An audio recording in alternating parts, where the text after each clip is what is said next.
What's up, everybody? ArrgThePirate here, and today we're gonna play a little Cerberus in a solo lane. Now, I just got back from Colorado, so bear with me. I gotta get back into the mood of things. But let's go over this build. I've got Warrior's Blessing, Imperial Helmet, 3 healing potions, 1 mana potion, and then I'm going to build into Celestial Legion Helm, Shoes of Focus, Voidstone, Jade Emperor's Crown, Bulwark of Hope, and Eternal Staff. And then I've got Teleport Glyph and Shields of Thorn. Now, of course, we have to go over his kit. First up, we have Spirit of Death. Anytime a god or an enemy god within 40 units of Cerberus is healed, the healing is reduced by 20%, and Cerberus receives 40% of the heal. So, you have anti-heal plus the enemy heals you. That's great. Now, first up, we have his 1 Paralyzing Spit. Cerberus Snaketail spits venom at the enemy that damages and passes through enemies.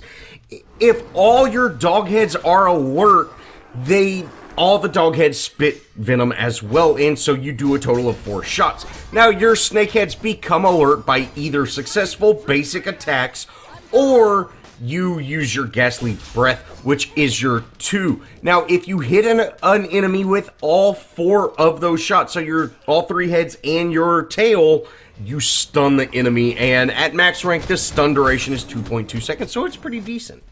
Next up, we have 2 Ghastly Breath.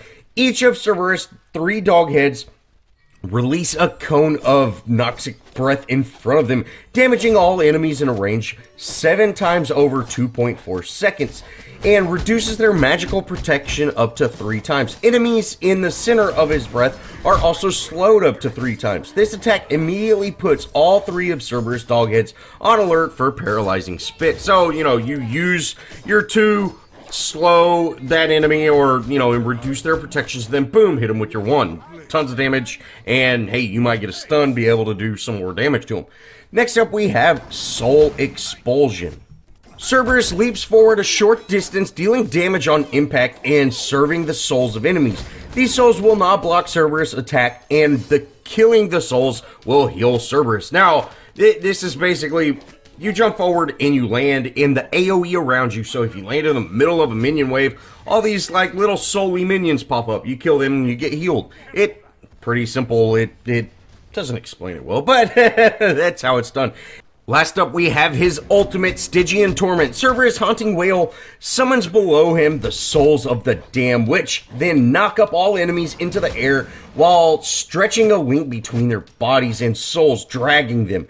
The knockup can be cleansed a short time later. Cerberus uses the link to pull the enemies to him, and really, you'll see it later, but it's a big AoE circle, and after a second, the enemy gods float up into the air, and you can kind of point where you want those gods to go, so you can reposition either away from your team or towards your team to make sure everybody gets out, or, hey, set up an awesome kill. And this is an awesome ability. It's very, very annoying if you're on the enemy team. Think of it something like an Ares ultimate, where, you grab everybody and put them into a certain location. I think an Ares ultimate is a little bit quicker, but, hey, this is an awesome team-used ultimate, and it works very, very well. Now, before we get into the gameplay, guys, I think Cerberus is awesome in the solo lane. I'm not a big solo lane fan, and, I don't care for a lot of the warriors, but Cerberus is absolutely amazing. And, hey, we have a pretty good match this match.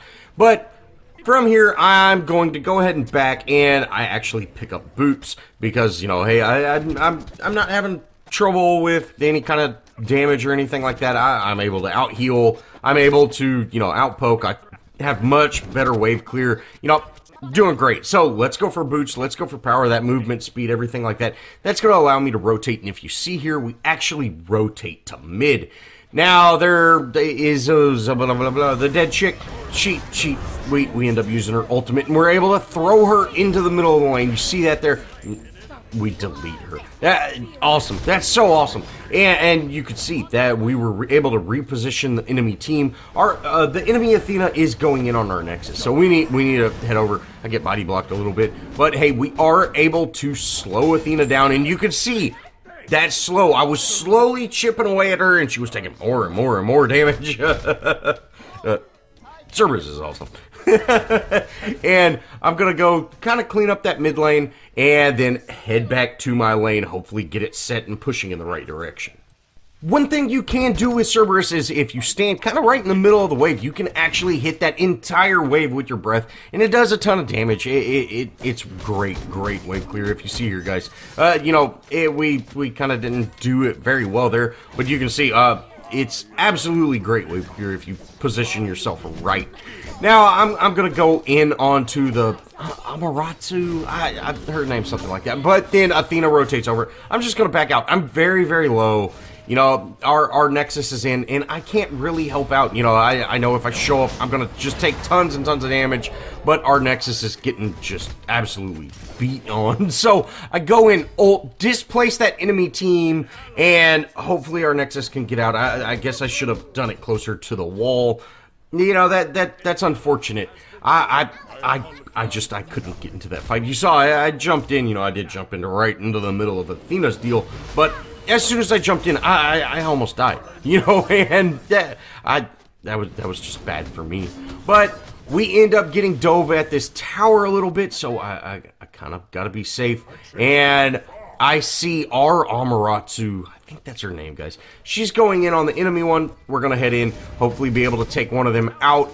I get a stun on her. We're able to take her out, sure enough. Athena's here. We're able to jump away from that, and hey, great. We end up getting out of that situation with barely any health, and we're able to wrap up a couple of kills. You know, that's absolutely awesome, and I'm able to put on some more items, and then get back to lane. Now, once I am able to get back into lane, you know, I just used that teleport glyph. I was going to run, but nah, might as well. I pick up my blue, you know, our jungler drop our blue, and I'm able to go in on our tower. We're able to take out our tower, no problem at all. Now, the enemy is going in on their blue. We're able to actually not only steal it, but get a decent amount of damage on them. Head to mid lane, and hey, we're doing work on their T2, but we end up kind of getting into a bad situation here. You know, that enemy team, they're able to take us out. You know, they use a ton of ults there. We're able to displace everybody, and me and Nemesis should be able to get out of this situation. And, you know, that's great. I'm running away. I should be able to get out, no problem. Nemesis heads back in, and it's like, okay, let's go help. And, you know, she goes in, pokes him one time, and then turns around. You know, she might have been doing that so I could get out, but we should have just both ran away. Because, I mean, you saw, guys, we got instantly melted. When you're running away, make sure to run away. There's no reason to go in to poke or anything like that. Just run. And, you know, when she went in, you know, I don't like leaving people. You know, especially Nemesis could have got out. That was definitely a bad play on my part. But we should not have re-engaged on that. Just get under tower, you know, back up and head back to base. But no problem. We get our first death there. I'm actually going to head over to our lane. You can see our death is going to cause us to lose our tower. Yeah, guys, in the solo lane, once you down the enemy tower, if you ever rotate, you're going to lose your tower instantly. Like, our tower was full health. I'm not a fan of the solo lane at all, guys. Now, from here, we're actually going to head over to the enemy blue buff, and sure enough, Amaratu's here, and we go in on her. We end up using our ult. I didn't realize Nemesis showed up, or I probably wouldn't have done that, but we take her out, no problem. Now, my team is being very aggressive here, and it's like, oh, okay, I guess let's be aggressive, and we're able to push in on this tower. You know, you might as well clean this minion wave up, that way it never touches that tower. I'm going to ping the tower. You know, everybody's kind of leaving, but hey, let's take out this tower. You know, if we would have had that rotation instead of our ADC rotating in mid, we could have taken this tower very quickly and maybe even got a Phoenix, but you know, that's quite all right. We're gonna end up taking out this tower, and you know, I'm going to tank just an absolute ton of damage from this, and I gotta get out. I gotta get out. I survived with 50 health. You know, it's unfortunate, but hey, you know that right there, guys. That's another example of making, you know, just a a bad decision when, you know, if you just looked at the map, you could have seen, hey, we could have all gone in on that tower, you know, the ADC, the jungle, and then me. We could have gone in on that tower and taken it out just insanely fast. But instead, we split up and we weren't able to get any tower. And, you know, that's just a poor choice.